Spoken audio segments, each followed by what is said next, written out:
Assalamualaikum warahmatullahi wabarakatuh. Perkenalkan, nama saya Agil Tiawan dari kelas 12 IPS 1 nomor absen 1. Di video ini saya akan menjelaskan tentang dampak positif dan negatif sosial media. Ada dua aspek media sosial yang mempengaruhi manusia, yaitu antara yang positif dan yang negatif. Pertanyaannya adalah, mana yang lebih dominan mempengaruhi para pengguna media sosial? Apakah ke arah yang lebih dominan negatif atau ke arah yang lebih positif? Dalam konteks ini akan dikemukakan hal-hal yang negatif dan positif dari media sosial itu sendiri. Dampak positifnya adalah: 1. Dapat mempererat hubungan silaturahmi dan juga berhubungan dengan ilmu pengetahuan. 2. Menambah wawasan berpikir dan pengetahuan lewat media sosial.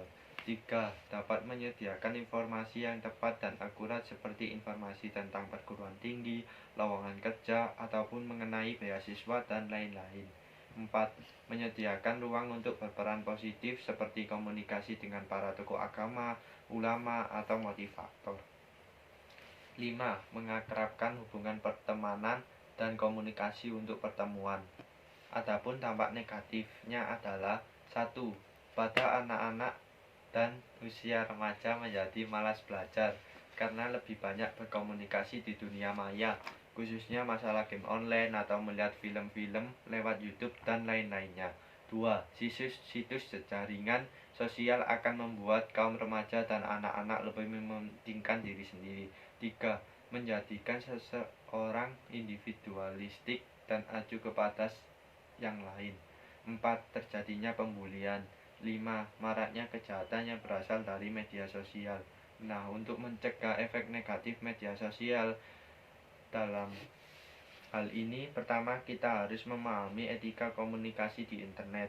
Kedua, membatasi arus informasi yang negatif dan lebih banyak arus informasi yang lebih positif. Ketiga, manajemen komunikasi dalam media sosial harus diatur dengan baik dan tidak menggunakan seluruh waktu, kecuali dalam hal pembuatan tugas, makalah, artikel, skripsi, dan lain-lain. Keempat, kepada orang tua dan para guru agar dapat memberi pembekalan kepada anak-anaknya dan pelajar agar dapat memahami efek dan akibat negatif dari media sosial. Kelima, pembekalan ajaran agama harus banyak diutamakan dalam membimbing nilai kerohanian agar dapat memilih dan memilah hal-hal yang negatif dan positif, mana yang lebih bermanfaat untuk kehidupan. Nah, kesimpulannya adalah bahwa media sosial telah membawa para pengguna media sosial ke arah kemajuan berpikir serta ilmu pengetahuan dan sekaligus dapat menjerumuskan umat manusia khususnya generasi muda kepada jurang kehinaan serta merusak akhlak dalam kehidupan. Realitisnya bahwa pengguna media sosial lebih banyak unsur negatifnya daripada positifnya. Karena itu, penggunaan internet dan media sosial harus selektif dan tidak terbawa arus unsur negatif.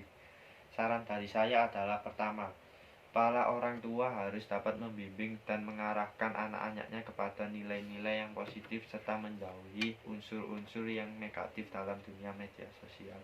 Kedua, kepada dunia pendidikan dan para pendidik hendaknya dapat menjelaskan efek positif dan efek negatif dari media sosial sehingga pelajar dan mahasiswa dapat berpikir ke arah yang lebih positif dan menghindari dari hal-hal yang negatif. Ketiga, kepada pemerintah hendaknya dapat mengontrol ke semua warnet yang ada di wilayah serta dapat membuat regulasi atau peraturan bagi para pembisnis internet agar dapat mengarahkan kepada pelanggannya agar tidak menggunakan internet untuk kepentingan diri sendiri dan tentu berkomunikasi dengan hal-hal yang negatif. Dan berikut ini adalah contoh-contoh dampak negatif dari sosial media.